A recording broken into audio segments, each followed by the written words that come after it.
പൊന്നമ്പലമേട്ടിൽ നിന്നും കിലോമീറ്റർ അകലെയുള്ള കൊടും കാട്ടിലേക്കാണ് ഈ യാത്ര. അയ്യപ്പന്റെ പ്രിയപ്പെട്ട റാക്കില തേടി.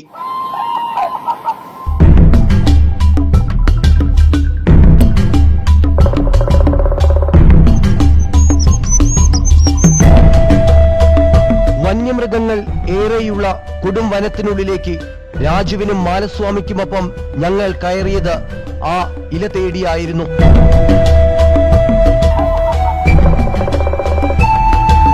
കാട്ടരുവികളും പാറക്കൂട്ടങ്ങളും താണ്ടി മുളങ്കാടുകൾ വകഞ്ഞ് ഒരു അതിസാഹസിക യാത്ര.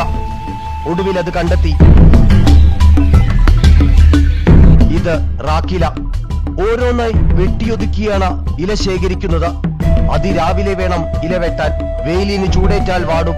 വിഷപ്പാമ്പുകളും വന്യമൃഗങ്ങളും ഏറെയുള്ള കാട്ടിൽ ഇല വെട്ടുന്നത് ഏറെ സാഹസികമായാണ്. ആനയെ കൊണ്ട് കാട്ടുപോത്ത് ഇതൊക്കെ ഉണ്ട്. പക്ഷെ ഞങ്ങൾക്ക് ശല്യമൊന്നുമില്ല. 20-30 വർഷമായിട്ട് ഞങ്ങൾ ഇല വെട്ടിക്കൊണ്ടിരിക്കുകയാണ്. ഒരു ശല്യമൊന്നുമില്ല. പക്ഷെ അയ്യപ്പന്റെ പുണ്യത്തിൽ ഇങ്ങനെ നല്ലോണം പോകുന്നുണ്ട്. വെട്ടിയ ഇലകൾ അടുക്കി തലച്ചുമടായി കാട്ടിന് പുറത്തു കടന്ന് സന്നിധാനത്തെത്തിക്കുന്നതോടെ ഈ കാട്ടിലേക്ക് ഒരു പുണ്യപരിവേഷം ലഭിക്കുകയായി.